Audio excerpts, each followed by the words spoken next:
Good morning, everyone. My name is Tasha Hayashi. It is a pleasure to welcome all of you to our second day of our annual Graduate Research Conference, along with my co-organizer, Caitlin Hayes. We want to thank everyone and our sponsors for their generous support, whom we can find in the conference booklet, as well as our keynote speaker and panel moderators for their time and expertise, our talented panelists, and all of you in attendance.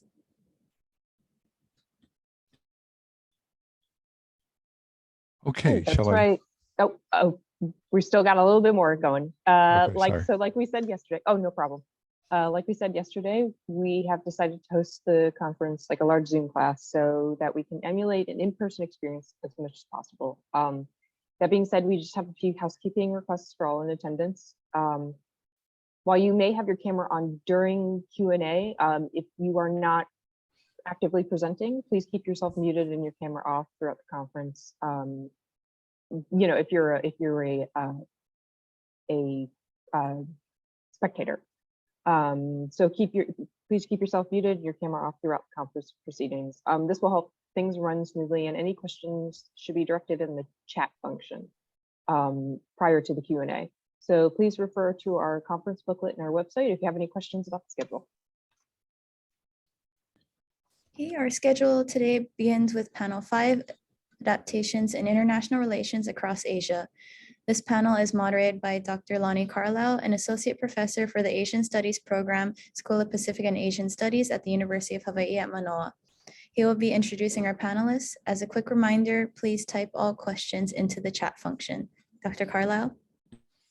Okay, thank you, Tasha and Caitlin. Yeah, I was telling the panel we have a panel where the individual papers actually fit very nicely into the panel theme, which is very nice. Anyway, let me go ahead and introduce the first panelist. Our first presenter will be Aswini Kumar, who is a third-year PhD in International Relations at the National Chengchi University International Doctoral Program of Asia Pacific Studies in Taiwan. She's also currently a research assistant at the Institute of Political Science at Academia Sinica. She has experience as the Taiwan representative in the Taiwan representative office in South India and Chennai, and has also worked as a research officer at the Chennai Center for China Studies. So she will be presenting a paper entitled From Tea Alliance to Tech Alliance, a case study between India and Taiwan.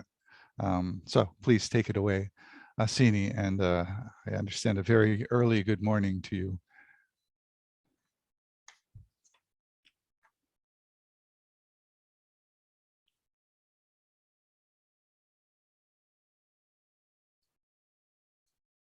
See my screen? Yeah. Okay, that's great. Thank you, everyone, and good morning, good afternoon, good evening, whatever, because we are in all over the world. So I'll just straight away start my presentation.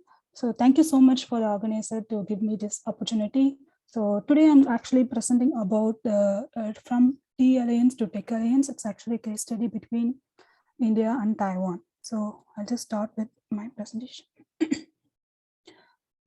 Okay, so these are the contents that I'm going to cover today.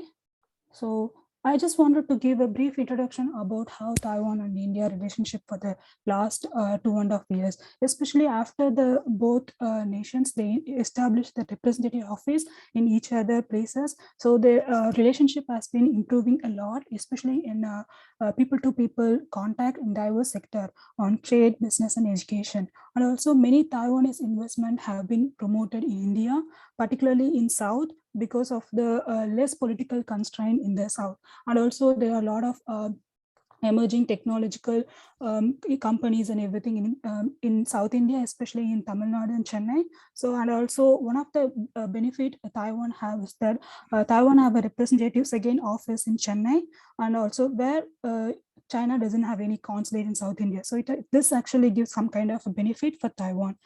So this actually my study is mainly focused from 2014 to present. Why I choose this year is that because during the present ruling party, they have been in the second term. So when they come to power, there are a lot of foreign policy implementation and so many like policies are implemented.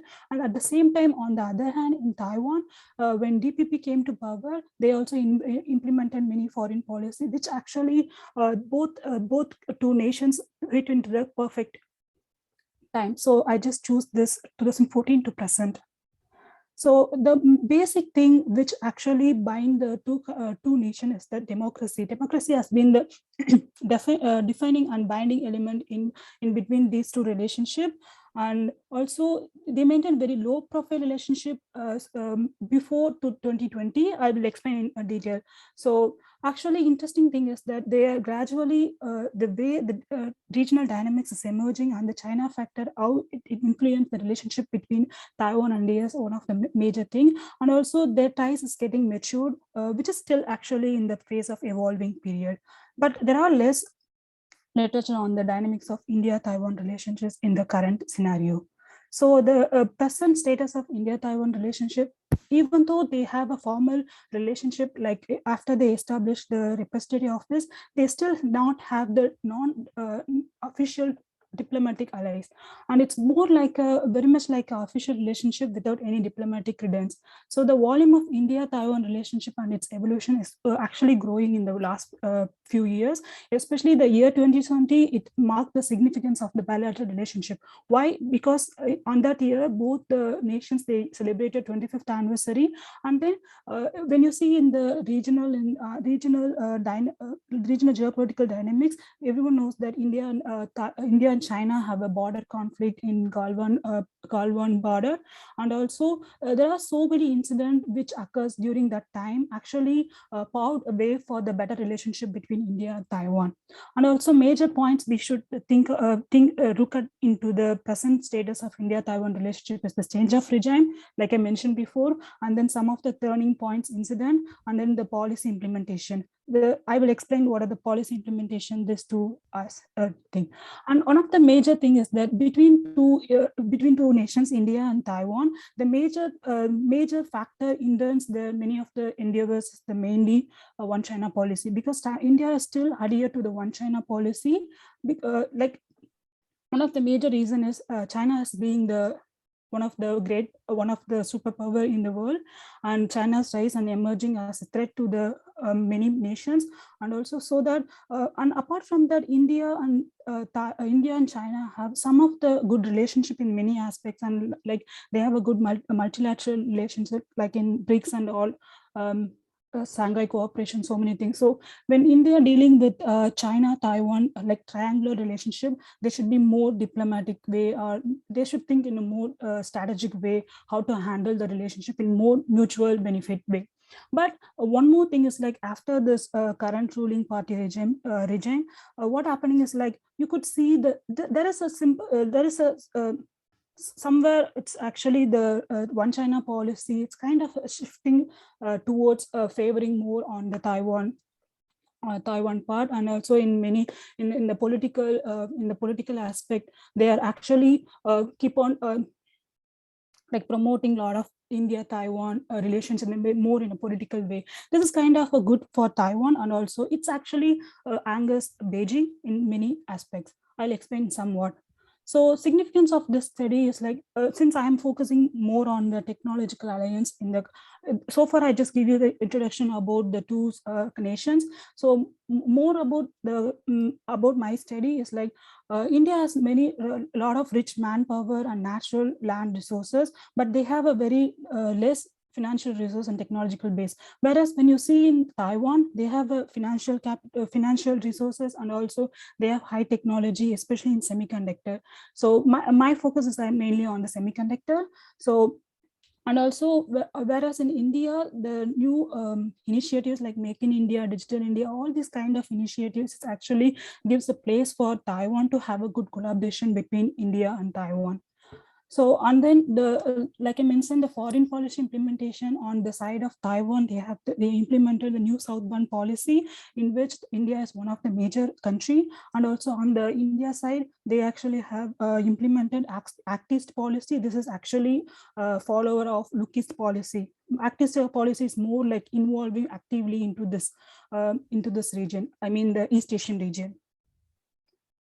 Okay, so when you say Taiwan is one of the major foreign investors in India, particularly in South India, and there are so many hundreds of Taiwanese companies have set up the business firm in South India and in India general. And also there are in recent year there are a number of high-level official exchanges between these two nations. And one of the important factor also in my findings and in my research is that students plays important role in bridging the good relationship between these two nations. And like because of this new southbound policy, all this implementation, many Indian students are showing interested to study in Taiwan. Actually, this also kind of gives incentives for building a good relationship, because many of the Indian students who are studying in Taiwan are mainly enrolled into the STEM field, mainly in science and technology and engineering. So after they graduated from the Taiwan University, they have a lot of options. Either they can work in Taiwan or go back to India. And during that time, they will get a lot of in-ground experience, like in-hand experience of how the Taiwan system work. And also, I've actually personally interacted with many students and like workers who have already graduated and then working in many Taiwanese tech companies. So these students are the main assets. Like they can be utilized in a very efficient way in future as well, when India and Taiwan have been advancing in the tech alliance. So like I mentioned, India actually, after the Galwan border dispute, India is actually trying to reduce its economic dependency on China. And also they are actually trying to, more than being in a developing country, they are trying to make more kind of a manufacturing sector, like the Make India initiative, all this. So when they are looking for an alternative option, Taiwan fit into the needs. Yeah. So actually, both Taiwan and India have a strong mutual relationship between, especially in the technological area, and also they can learn from each other. And especially one particular company, Taiwan Semiconductor manufacturing company, they plays an important role and they fits perfectly into the puzzle of India's technological industry. And because India mainly lack in the manufacturing sector, like when they're trying to participate in the semiconductor manufacturing sector, they have a lot of issues. So that I will explain those things in detail later. So the main objective of this study is actually I'm scrutinizing the opportunity and challenges in the pursuit of technology alliance between these two nations, and then examine how China factor impede the advancement in the relationship. And also I'm focusing on implications of great powers US-China technology competition on the India-Taiwan technology alliance, and analysis how efficient education can be a tool of soft power that enhance people-to-people relationship between them. So my research methodology, I mainly focus on the qualitative aspect, and then mainly right now for this paper, I focus on the secondary data collection. I just collect the data from online sources and official websites. So moving into the main part of the thing. So like I said, India's Act East policy and Taiwan's New Southbound policy plays an important role in developing these two nations' relationship in a high level, next level. And also where it's actually started after, like I mentioned before, after the border conflict in May and June 2020, after this Taiwan actually, they celebrate, like every year they celebrate Double 10th Day, National Day. So what happened is that many of the Indian national media and also the ruling parties, major political persons, they actually explicitly stated that Taiwan is a country or something. And even you could see in the photos like how they are, without fearing of China, they are actually promoting more on, tilting more towards Taiwan. So this actually angers China. And also on the other side, in the the Taiwan side, both like president and the foreign minister, many other high-level political leaders, they are actually showing kind of a friendly relationship, and then they are appreciating India, because so far India has been very behind the scenes. They are doing the relationship between India and Taiwan. But after 2020, they are actually explicitly showing the support to India, and then especially this meme become very famous, Milk Tea Alliance. When apart from India, Taiwan, there are other international issues, especially on the democratic, against democratic things going on. So India shows shows much interest onto that. So this actually creates a kind of affinity between these two nations. So these kind of memes and a lot of like support have been increasing during that period. So in the end, India has made a clear break with China and expressed support for close ties with Taiwan, and the global trade dynamics given an ideal opportunity to catapult India-Taiwan industrial relation to the next level. So the economic and geostrategic overlap caused by TSMC's substantial presence and also activist policy and new southbound policy considerably overweighed the possible risk of offending Beijing. And also COVID-19 has altered some of the dynamics, but still the underlying line has been built and not changed. The China and will be the significant challenge to India's interest, and India must look behind China and develop daring alliance with nations that provide viable economic replacement, the most noteworthy of which being is Taiwan. And also before that, I just wanted to tell about what happened when India is now showing interest to make semiconductor manufacturing in India. But India, many people, they don't know about what happened in India's semiconductor manufacturing sector. Indeed, India actually started in 1984. They tried to have the 100% national, like 100% government supported 100% government supported company, but then it failed because of the natural calamities. And also when it comes to high technology, the company has to be in a cutting edge technology. They have to follow the technology. So this SCL, the SCL, India's Semiconductor Complex Limited, they cannot compete with the high-end technology. So there are so many factors which contribute to the India semiconductor setback. And then one of the major things when building a semiconductor factory is we have to think about so many other factors like environmental concern, and then financial capital, human capital, infrastructure. Major thing is infrastructure and all the technology. So India is actually lagging behind in this kind of sector. So it's actually create a big deal for India to advance in the sector. And also the challenge today India faces, that everyone knows that after this COVID issues, there is a huge chip shortage and everything. So India is right now facing this issue. So they come up with a solution to invest more on the semiconductor sector.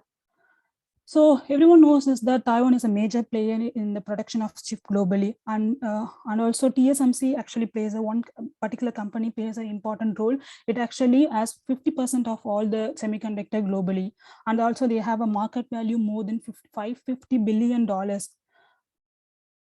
So, and also not only India, many other countries like major countries, US and everyone, they started to realize that how much they depend on a particular country, and especially particular region, East Asian region for having importing the chips. So that many countries, they try to have the indigenous onshore production. So that India is also, after 2 years after tackling this COVID period, they are trying to focus more on trying to include more like production, onshore production.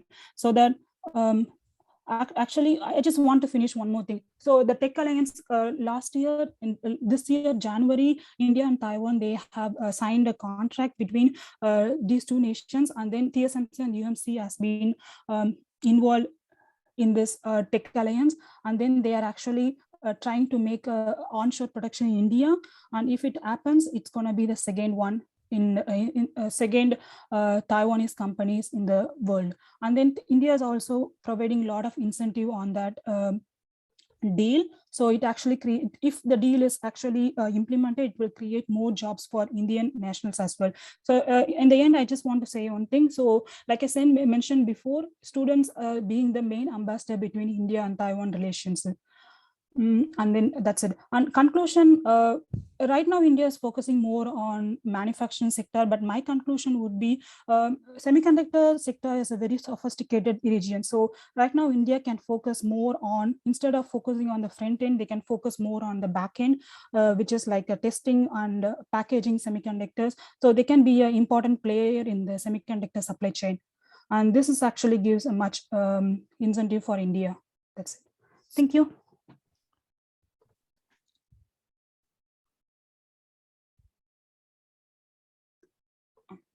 Okay, thank you very much, Haswini. So we now have a little bit of time for follow-up questions or clarification questions, and we'll have broader discussion at the end, as I think Tasha mentioned. But I realized I failed to mention that we will be having 3 presentations on this panel. Jeff Otto will not be giving his presentation today, so we have a little bit more flexibility than originally thought. But in any event, just to give those of you who are thinking of clarification questions a little bit of time, let me ask one quick one to Aswini. So you mentioned very briefly the fact that I think the way you put it was the north of India tends to be more politicized and the south less so. And I was wondering if you could comment a little bit more about how this inside the country dynamic impacts the Taiwan-India relationship. Maybe clarify that a little bit, since people probably aren't that familiar with that. Yeah, I could say that. So thank you so much for the question. Actually, when I was from my experience, when I was working in a Taiwan representative office in South India, I could see that South India, like one of the incentive in South India is they have many business in the sector, technology, and a lot of companies in South India. So this actually gives kind of Taiwan feel more comfortable to have to open up companies in South India, because since like North is more have a kind of political constraint, and also like they have a direct kind of threats from Chinese embassy, but whereas in South they have kind of they are more into people-to-people relationship, and they can work kind of free from the political constraint. So the like I would say that I would say that in South they have involved more in a economical aspect. And also in history, like long back for 200 years before, especially South India, Chennai and Taiwan have a long cultural linkage, like commercial linkage, when you go back, when we see the 200 years back. So these kind of things gives a lot of incentive to have like better relationship in South India. This also actually kind of creates a lot of center state problem, because when many companies wanted to open the sectors in South India, this actually kind of creates a problem, because many other state governments, chief ministers are also arguing that they wanted to attract many investors into their state, but this actually creates kind of a center state friction. So government, both state and central government, are trying to tackle the issues and then make it less friction and more cooperative way. Okay, thank you very much. So I don't see any further questions. Why don't we go ahead and move on to the next paper then? And in the meantime, the audience can be coming up with questions for the discussion at the end. Okay, so our next presenter is Carol Sia Lee. Carol is currently an MA student in the Masters of Asian International Affairs program here at UH, and is also pursuing a graduate certificate in conflict resolution. She has interned for the East-West Center, and among the various activities she's been involved in. She was part of the Women Cross DMZ Feminist Korea Peace Fellowship, and is currently interested in collective memory, nationalism, human security, and economic statecraft in Asia and Oceania. So her paper is entitled Glory to Hong Kong, an analysis of Hong Kong nationalism and the pro-democracy protests, vision of nation. Okay, so please take it away, Carol. Thank you, Dr. Carlile, for the gracious introduction, and thanks to Caitlin and Tasha for organizing this conference. All right, so can everyone see my screen okay? All right, awesome, cool. I will start. All right, so hi everyone. Thank you so much for joining from wherever you are in the world. As Dr. Carlile mentioned, my name is Carol Sia Lee, or Lee Si Nga, and I'm a graduate student here at the University of Hawaii at Manoa. And today I'll be presenting this final paper that I wrote for Dr. Clayton's ethnic nationalism class.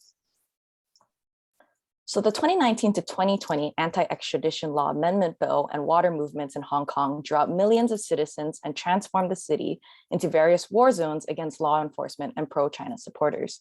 You may have remembered some of these images circulating news media outlets at the time.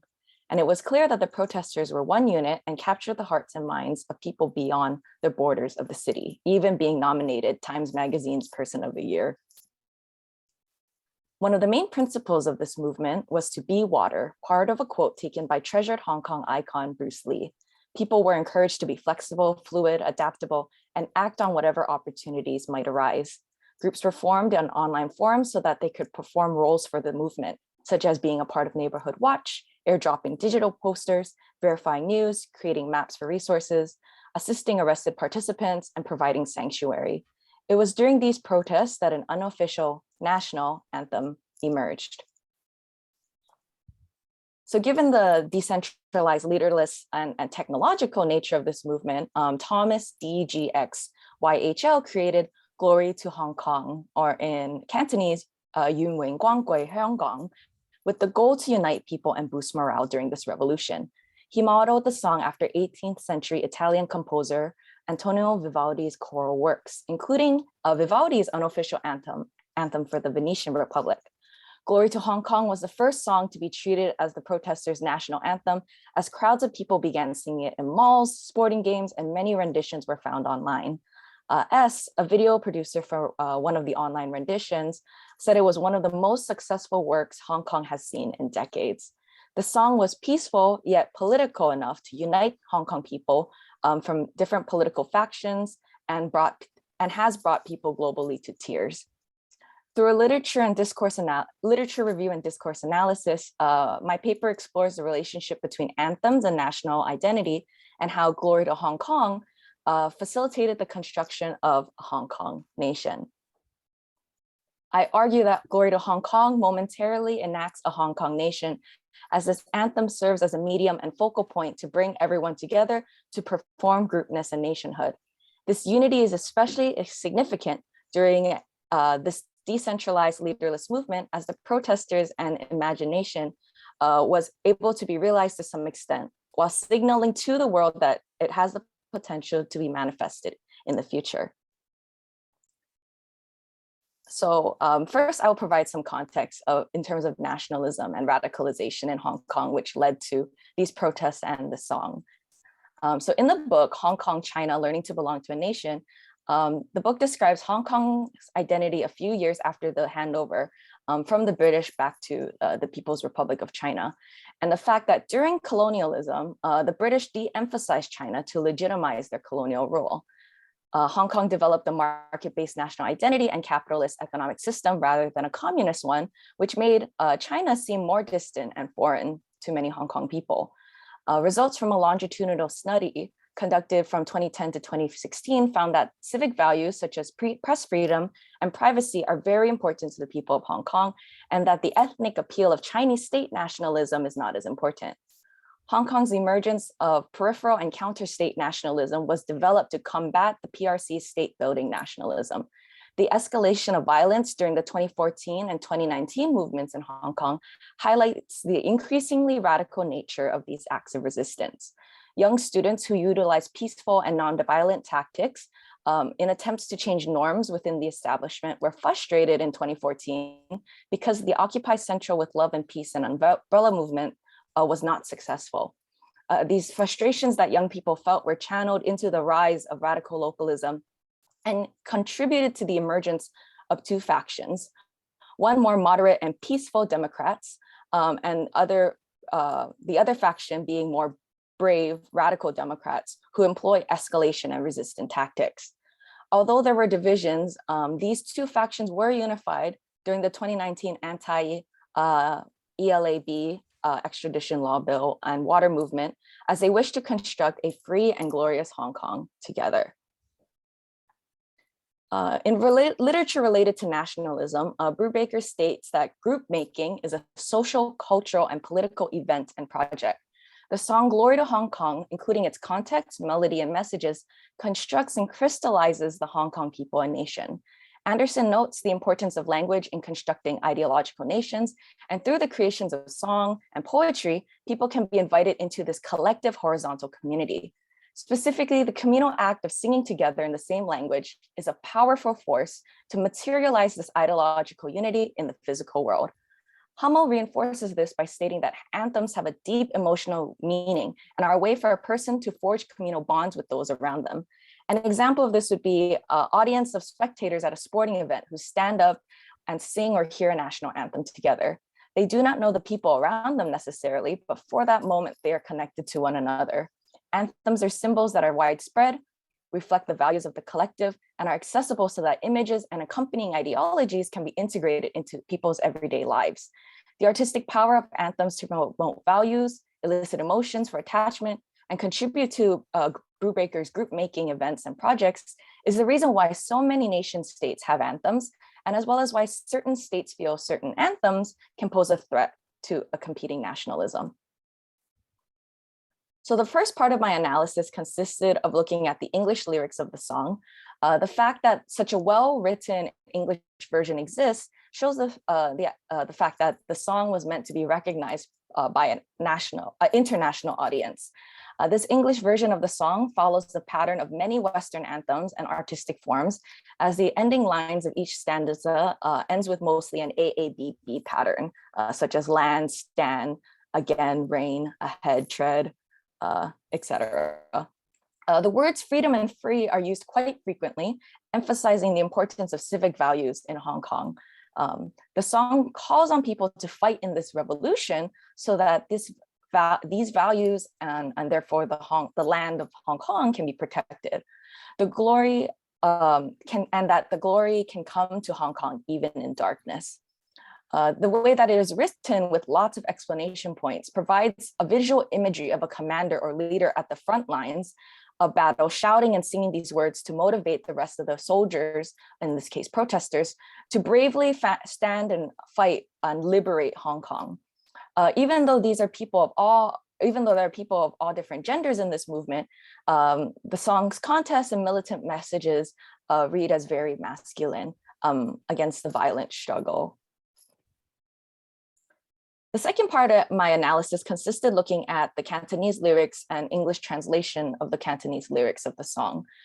Chinese as a language is much more illustrative, visual, and literary in comparison to English. The lyrics are very similar to the English version, but one of the key differences that I found is that many of the stanzas are constructed in question and answer form. Questions such as, why could we not wipe this fear away? And why, though the blood is running, we are advancing, was answered with constructing a glorious and free Hong Kong.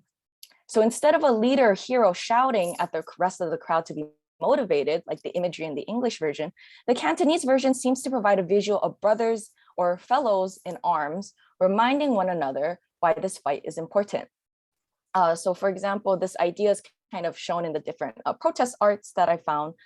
So in this one, this one reads like "어디 유예체 죠," so which means like we need to go together, move forward together, even though it's very difficult. And so the fight is very difficult with tears and bloods already flowing, but they must support one another to collectively stand for liberty, democracy, freedom, these ideas and values which Hong Kong is believed to have and that they must protect. So I will now play an online rendition and performance of the song, and then go into the last part of my analysis, which is looking at performance.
So the last part of my analysis is the looking at different performances of the song. So as seen in this video, the song's aestheticization of Hong Kong's ongoing nationalist movement and battle for sovereignty against the PRC leads all participants, regardless of political views and whether or not they want Hong Kong to be a nation or not, to participate in this political project. Wearing symbols related to the protests, such as the construction hats, riot gear, and the mass crowds and tear gas became a part of how to perform and be a part of this nation, both physically and virtually. Even though these experiences are quite violent and traumatic, these symbols are aestheticized so that in the videos, along with the song, to move audiences emotionally, and by making these moments and movements romantic and poetic in a way. The song's affective and emotional power can be seen in the comments section of this video, which, by the way, has 6,707,526 views and 201,000 likes as of yesterday night. So as you can see right here, one user commented, "It's the first time I have actually heard this song. I have worked in Hong Kong, and I'm sitting here with cry face, cry face, cry face, pouring down my face. So proud of Hong Kong, fist, fist, fist." In some way, shape, or form, those viewing the video have grown to identify and care about this place they know as Hong Kong. So for example, citizen Lao Hei commented here that to this day, when I hear the melody again, I can't help but cry. And his comment has almost 2,000 likes. So this reiterates the point that many people in Hong Kong and abroad value the civic and cosmopolitan qualities Hong Kong possesses, and feel it is important to protect this nation under their threat, which in this case they view as the People's Republic of China and their accompanying systems. So to conclude, the song Glory to Hong Kong and the Hong Kong protesters' performances of the song have contributed to their success in creating a nation, even momentarily. This anthem serves as a focal point to bring everyone together to perform groupness and nationhood. It highlighted the fact that for pro-democracy protesters, maintaining Hong Kong's civic values and qualities is of utmost importance and must be protected no matter the cost. It is important to consider the fact that the current national security law and COVID-19 pandemic affects what the protesters can do in terms of resistance, but I'm pretty confident that the nation is still there. This paper highlights the affective and emotional qualities elicited through music and singing together, and the importance of technology in leaderless movements and nation building. So thank you so much, and I look forward to hearing your questions and comments. Okay, thank you very much, Carol. Okay, let me just do the same thing I did after Sweeney's paper and throw out a question of my own in case people are still working on formulating questions that they want to present to you. So I think you very briefly, if I recall, mentioned ethnicity as a element of Hong Kong identity / nationalism. But your presentation focused almost exclusively on the kind of civic and political values that were embodied in the song and also in the protest movements. So I was wondering if you could just very briefly comment a little bit on you know, that aspect of it, the ethnicity aspect, where it fits, and then we'll get to Otto's question that just came up. Thank you, Otto. Yeah, thank you so much, Dr. Carlile, for asking. Yeah, it's 15 minutes. I couldn't like fit everything, but basically, I think Hong Kong people have grown to prioritize these civic qualities over a shared ethnic background with China. I think a lot of Hong Kong people recognize they are ethnically Chinese, and you know, a lot of them come from the diaspora from mainland China, particularly the Guangdong region. But however, I think that given the evolution and the influence of colonialism and then the capitalist market-based system and these values, I think they have grown to prioritize and see the sense of groupness based on these values over ethnicity. So even though they share this ethnic background and ties to China, they see themselves as very distinct and different. Okay, thank you. Okay, Otto Stuperitz, please. Hi, thanks, Carol. That was really super interesting. National anthems are always fascinating. Yeah, so a lot of the theme, you're kind of, even in the difference between the two translations, there's kind of a difference between individuality and collectiveness. And a lot of your analysis is kind of focusing on the reception. And I suppose I wanted to know more about the production of this national anthem and specifically, you know, who these people are who made these decisions, and were, you know, was the orchestra who recorded it? Was that, where was it? Where were they trained? What kind of background do they have? And how does that kind of inform the different interpretations? Because it feels like you're kind of describing how this is both a sense of collective identity making, but also it's meant to kind of tell a specific story to the world. It's supposed to communicate a specific message, and maybe a discussion of who the producers were can maybe elucidate a little bit of how and why that might be. Yeah, thanks so much for that question. And I think because the nature of these protests, a lot of the people that commented and stuff and created these works have to keep anonymous, as now it is a national security threat, these acts. But the person who created it is Thomas D. His online alias, I'll just call him Thomas. And basically he's a composer, but I don't think it's like an official music company or production. So what he did and what a lot of people did during these protests, because it was leaderless, people just started doing their own acts. They started making their own maps. They started making their own art. They started making their own riot kits. So his contribution to the protest was creating this song. And what he did was on, I think, August 26th of 2019, he posted it on an online forum and then asked for people's contributions and ideas. And that's kind of how he worked it out. And then he copied Antonio Vivaldi's works. So Vivaldi also wrote about the Venetian Republic, kind of paralleling Hong Kong. And so he kind of took all the input and music and made this anthem and put it out into the world. And because of technology and social media, people just ran with it. So then that's when you start seeing the performances in the soccer games to interrupt the Chinese anthem. That's when you start seeing these videos with the instruments. There's no one official video, but yeah, I think that's just kind of how it grew. And then people started translating it, and then it starts having these multiple messages. But when people are creating the videos, there's definitely, if you look online, a certain audience for Cantonese speakers and Hong Kong people, and then a certain audience for if you're a foreigner, but trying to look at the Hong Kong nation. Okay, thank you. We do have one more question from Jake Vermont, and let's make this the last one during this in between period. So Jake asks, great presentation, Carol. I have a question. Has there been much state repression of these public performances of the anthem? I'm reminded of the unofficial national anthem of the Philippines, Bayan Ko, which was banned by the Marcos dictatorship during martial law.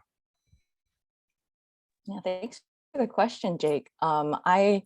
I believe when it first came out, there wasn't much like repression because it's literally people singing together. I think that's why an anthem was so powerful in being this focal point, because it's so peaceful. Like you can't really, they're not really threatening anyone by singing, but they're threatening ideas by singing. That's the political aspect of it. So I think that's when China implemented this, or the Hong Kong government and China implemented this national security law. These acts of singing together, if they contain certain ideologies that in their eyes are a threat to their state nationalism that they're trying to build, it is a threat to the national security, as it can cause instability in what they see as a collective nation. So I think now there's probably a lot more repression, but not when it first came out. And at the same time, I think China and the Hong Kong government are trying to implement the Chinese anthem, the PRC's anthem, into the school systems and stuff. Okay, thank you very much, Carol. So let's move on to our third and last paper for this morning. This will be presented by Justin Elaine H. Limon. Is an MA candidate of the Southeast Asian Studies program at Chulalongkorn University in Thailand. He has a bachelor's degree from the University of Santo Tomas in Manila. His research focuses on international relations, conflict resolution, and migration in Southeast Asia. So, okay, Justin, please take it away. And I believe you are the earliest riser. It's probably about what? About 2:30 a.m. in Bangkok. Is that correct? I'm actually in Manila right now. Oh, okay. 4 a.m. Okay, well, it's still early. Thank you. Hold on. Share my screen.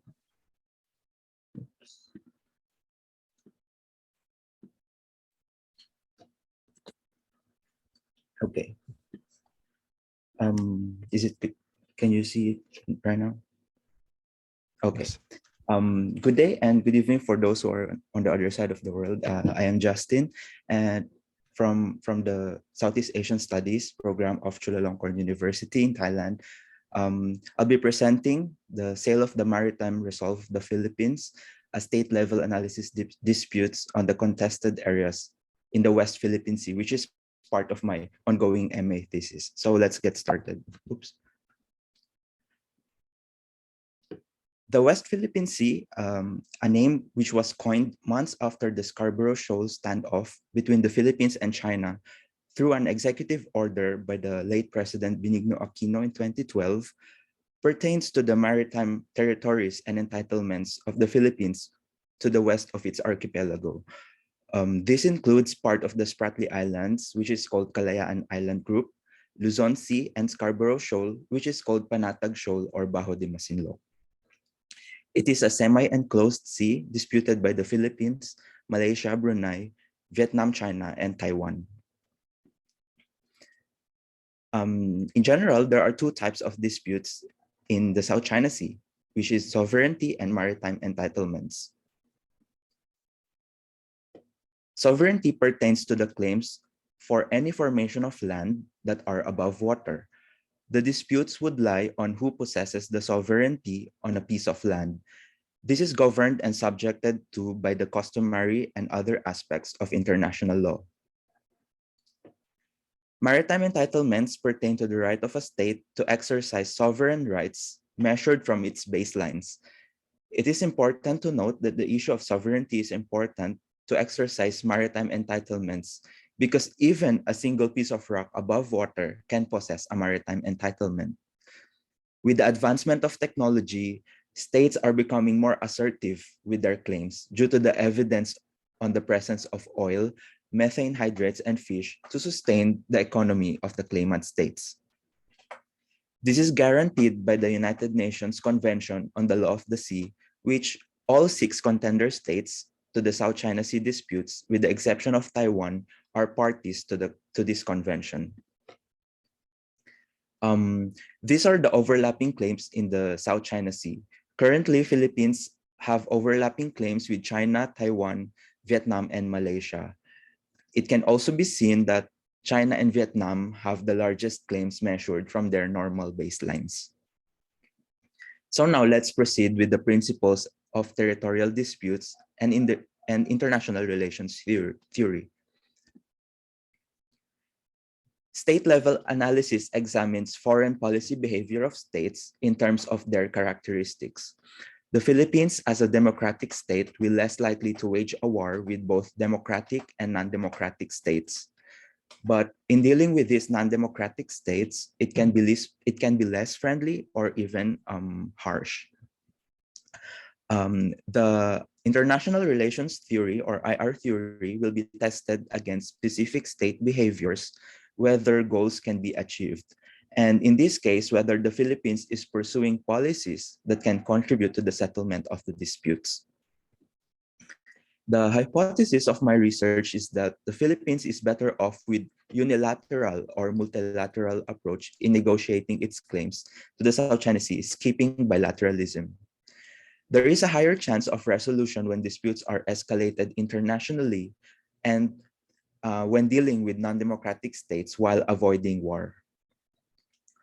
Given that most of the disputed waters in the West Philippine Sea are occupied by Vietnam and China, the explanation should be there will be a lower chance of resolution when dealing with non-democratic states on their own. Territorial disputes can be categorized and explained into 2 types: power political explanations and normative explanations. Power political pertains to the state interests and power relations. This means that the relationship between interests and powers are directly proportional or linear. If threatened, states look for alliances. But when the power of one state is growing, then interests also grow. And territory is one of the subjects of state interest.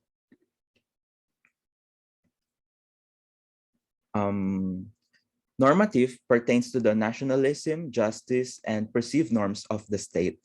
Therefore, it is very evident in the Philippines that the issue of the West Philippine Sea must be resolved and is often tackled like during presidential debates because the people see it as an integral part of its territory that is threatened by other states. Now let's proceed with the sale of the Philippines to protect its claims in the South China Sea. I will be discussing selected policies due to time constraints, but a review of other developments is included in my research, including the negotiations within the ASEAN bloc and the clashing of American and Chinese interests in the South China Sea. According to its current constitution, the Philippine foreign policy is anchored on 3 pillars: preservation of an enhancement of national security, promotion and attainment of economic security, and the protection of rights and promotion of the welfare and interests of Filipinos overseas. During the Aquino presidency from 2012 to 2016, the Philippines used a three-track approach in dealing with the West Philippine Sea issue, which is called the National Strategy on the West Philippine Sea. Diplomatic approach tackles its bilateral negotiations with China. It must be noted that literatures available are specific about China, but not the rest of the other contender states. According to my interviews with the former and current government officials, there is an emphasis on China, but other states such as Malaysia and Vietnam are not ignored. Next is the political approach, which pertains to the multilateral negotiations, specifically of ASEAN. This includes for the push for a code of conduct on South China Sea between ASEAN and China. Lastly, the legal approach, which serves as a safeguard mechanism for the first two, is a trap for the Philippines to pursue a case against its contender states in case of legal occupation and militarization in the West Philippine Sea. Diplomatic approach specifically for China has been proved to be very complicated. As a result, the standoff in the Scarborough Shoal resulted in the loss of control of the Philippines. Scarborough Shoal has been in control of the Chinese since then. Political approach is also tricky in the sense that ASEAN style of negotiations rely on the consensus and non-interference on the internal affairs of its member states. In 2012 ASEAN summit meeting, the bloc failed to issue a joint communique, a first in ASEAN's existence, due to disagreements on the inclusion of the South China Sea disputes and the illegal occupation of China to the Scarborough Shoal. Although a declaration of conduct of the parties in South China Sea was signed in 2002, there is yet a significant progress to this. The legal approach was pursued on the perceived failure of the other two tracks to make a significant process. And finally, in 2013, the Philippines filed a case against China pursuant to the UNCLOS regarding the settlement of disputes to clarify historical claims and maritime entitlements. China did not participate in this arbitration, but sent a position paper stating that disputes are ultimately a matter of sovereignty and is not governed by the UNCLOS.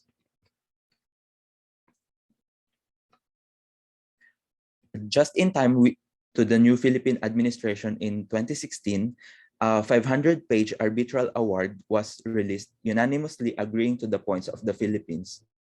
It declared that all features in the Spratly Islands cannot generate more than the 12 nautical mile territorial sea because of its characteristics that it cannot sustain human habitation in its original form.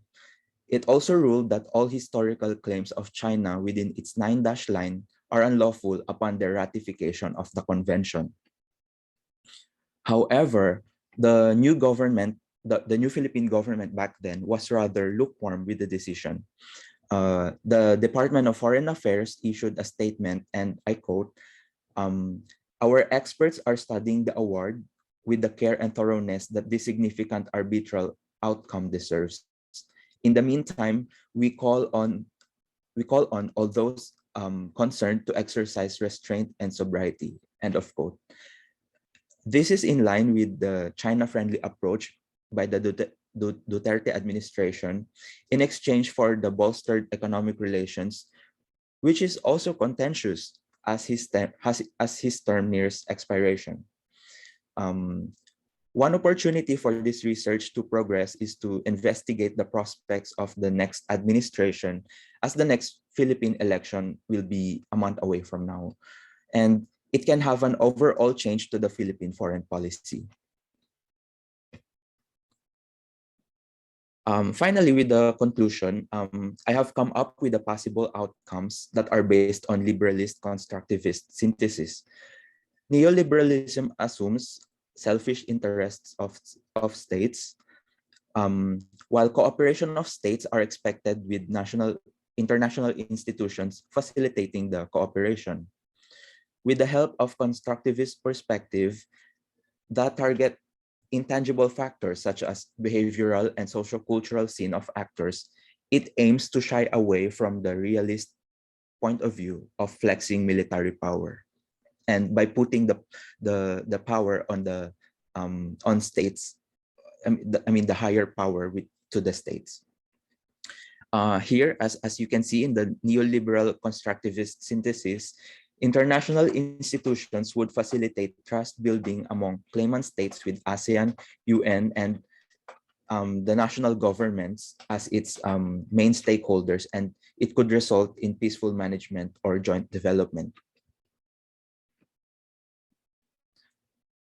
On the quantity-based approaches, given the complexities of the South China Sea disputes, bilateralism should be given less importance because of the following reasons. First, the perceived hegemonic intentions in the region. Next is the contender states outside of ASEAN. Also, the increased militarization, which the Philippines at this point cannot match. And lastly, its economic considerations. So that's my presentation. Thank you for your kind attention.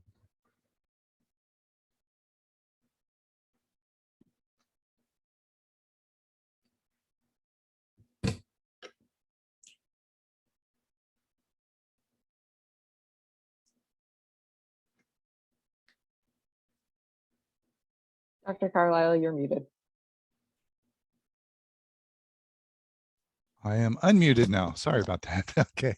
Let me do the same thing while we're waiting for other questions to pop up. I'll have a brief clarification question. So I was wondering, since this is kind of the basis for your paper, and you sort of assumed a familiarity on the part of the audience that may or may not be there. What is the nature of the 9-dash line claims and the basis for the Philippines claims in the South China Sea? Might be helpful in case people aren't really focusing a lot on this to have that kind of background from you. Okay. Thank you, Dr. Carlile, for the question. For the basis of China's 9-dash line claim has a long history.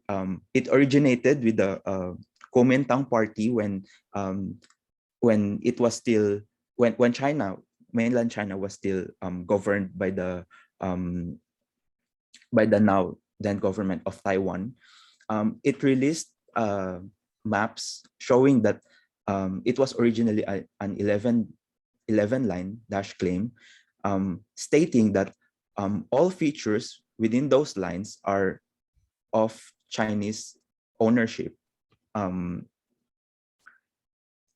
At first, this could be one of the earliest claims published, but the problem with this claim is when the now government of mainland China entered into the United Nations Convention on the Law of the Sea, it has a provision that states that when states ascend or take party to the convention, they must drop all historical claims to any island, and that actually is the basis for the arbitral award in 2016. In the case of the Philippines, the Philippines is relying on its normal baseline, meaning the line from its mainland, counting 12 nautical miles, which counts as its territorial sea. And by the way, territorial sea has the territorial sea contains sovereignty, so states can still have a supreme power over those seas. But after that, states are entitled up to 200 nautical miles exclusive economic zone. If you'll if you'll be familiar with the issues regarding the South China Sea disputes, you'll often hear this term, exclusive economic zones. These are the area specifically for the exclusive exploitation of the states. So this is what states are disputing about.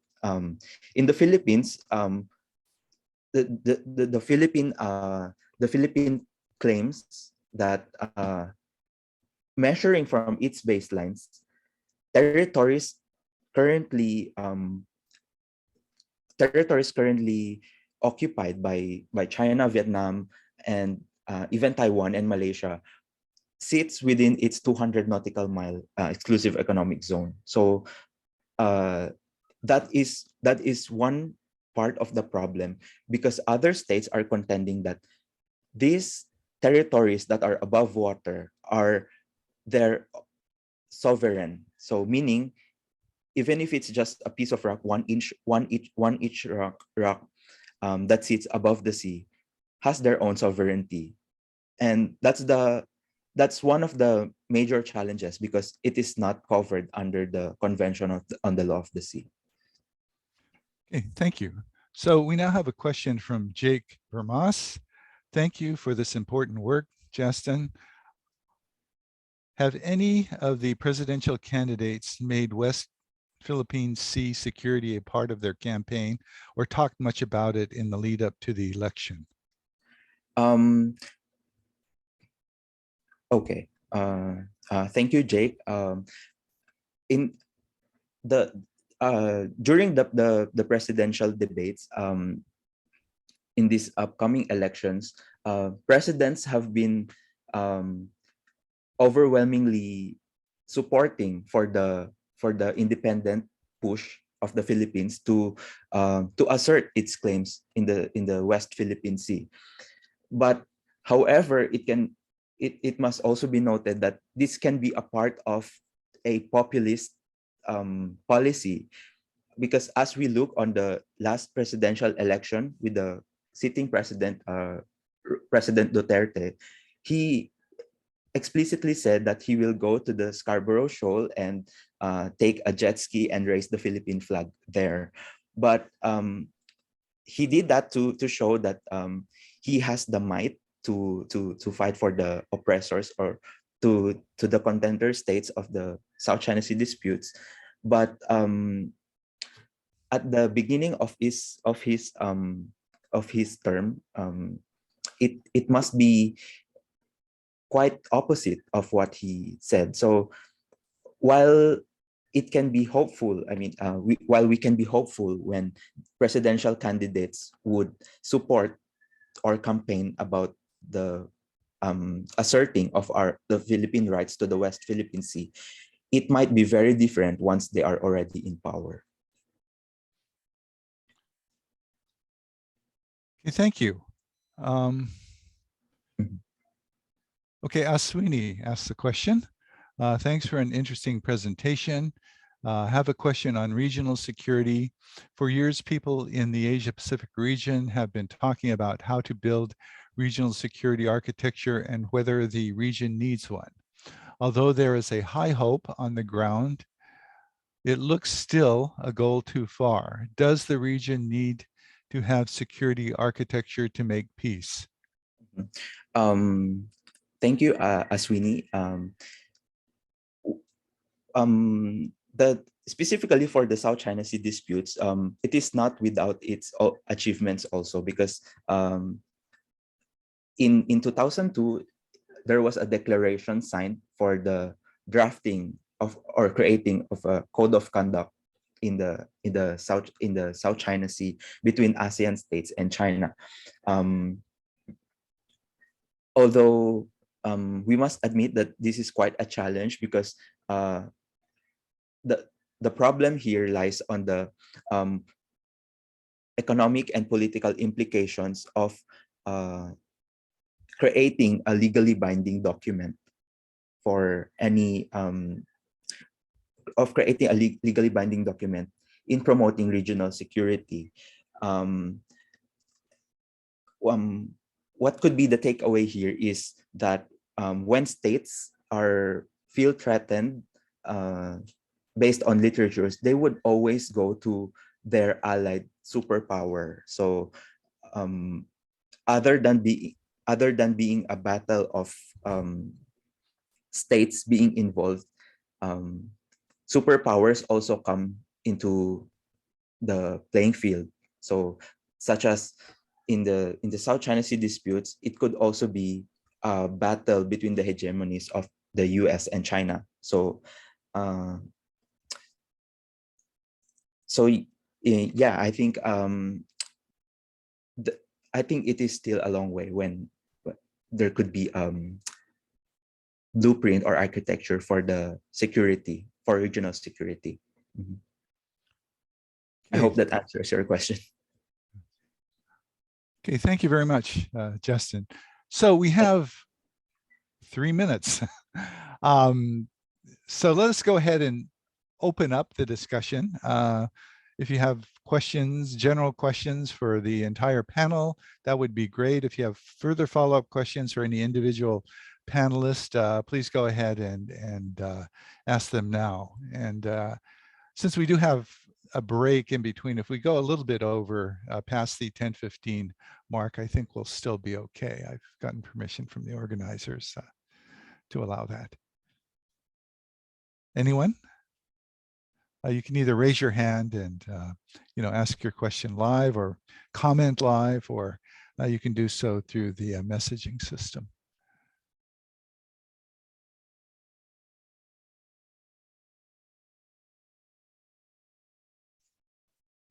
Anyone? Well, again, as the person who fills in the time, let me go ahead and thank the panel.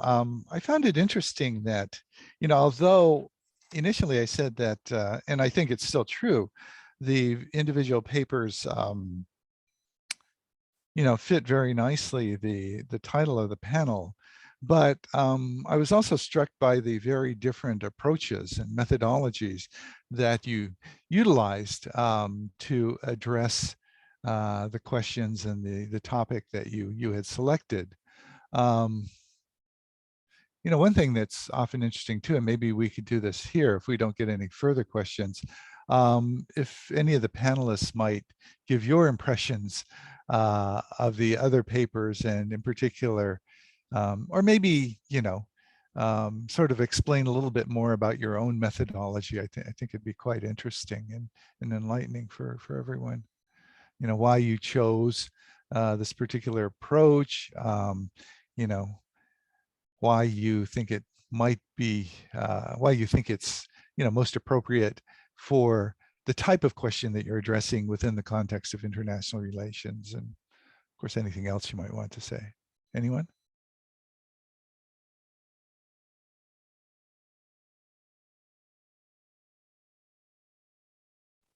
I have a quick question for Asmini, if you don't mind. I thought it was really interesting that you brought up the Milk Tea Alliance near the very end. And I think it's cool since Hong Kong is also included in that alliance. And I kind of was wondering, in terms of India-Taiwan relations, where do you see it going in the future? I know Taiwan is trying to continue fighting for independence and its own nationhood and sovereignty.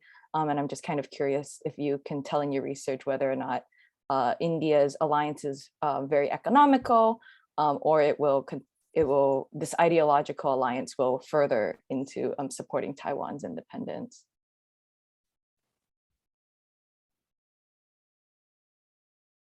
Thank you so much for the interesting question. Actually, I feel like the recent recent incidents and the recent governmental relationship, it's showing that it's actually tilting more towards on Taiwan, and also but the problem is from my perspective, I feel like still the one China policy, it's really India would still adhere to that policy, even though they are supporting. I feel like Indian government, they support more on economical cooperation whenever it's like they will focus more on the economic cooperation with Taiwan, and also they just try to be in a very like diplomatic way of handling with China, because like when you see even during my presentation, I missed one part on the Quad Alliance and all, how this Quad Alliance actually affect the technology things between India and Taiwan. The one problem is like even in the Quad Alliances, India is the only country which shares border with China. So whatever decision the central government takes, it's actually affect a lot into the sovereignty and like into India, so that whatever move India takes, it actually should think in more diplomatic way. And also I feel like India won't, my perspective is like India will support on the economic cooperation, but when it comes to political thing, they are kind of constrained and they won't explicitly support for the independence of Taiwan, or but they still like support for the democracy in the overall, along with the, especially when we are dealing with China and Taiwan issue, US also plays an important role, right? So actually just like along with US, they will support for the democracy, but it's kind of two system kind of, they will follow this things, so they won't explicitly support for the independent Taiwan. That's my perception. Yeah, thank you. That makes sense. Thank you.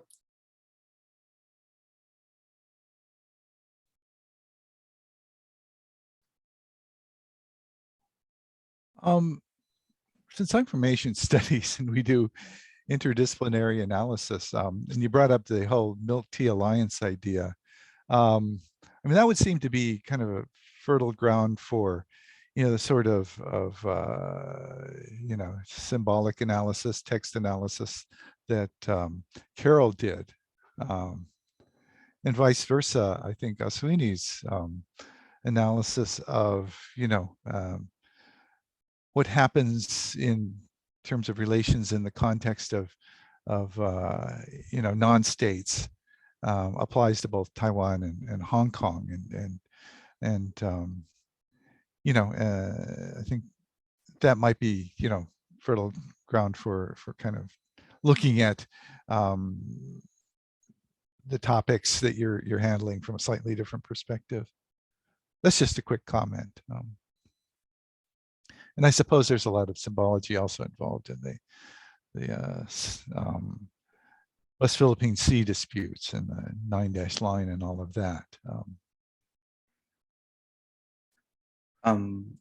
Just to add, since Carol mentioned the Milky Alliance, in the late 2020, I have been observing the protests in Thailand, and there were, for example, in the protest, people would wave Taiwanese or Hong Kong flags to solidify that there is indeed an alliance. But in my observation, I think that this alliance would the common denominator in this alliance is that the younger generation fighting for oppression.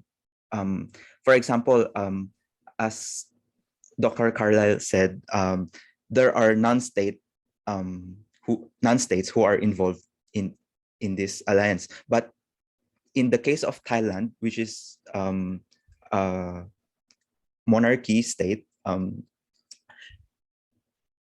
they are dealing with a different kind of oppression, which is military dictatorship, like in Myanmar. So in my observation, I think that for example, social media also comes to play when these people organize, and this revolution or protests are all without its like leader. It just comes with the word of mouth through social media.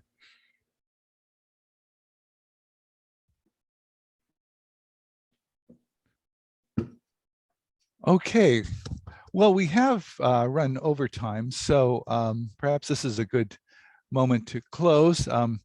Thank you very much to all the panelists for your very interesting and eye-opening presentations.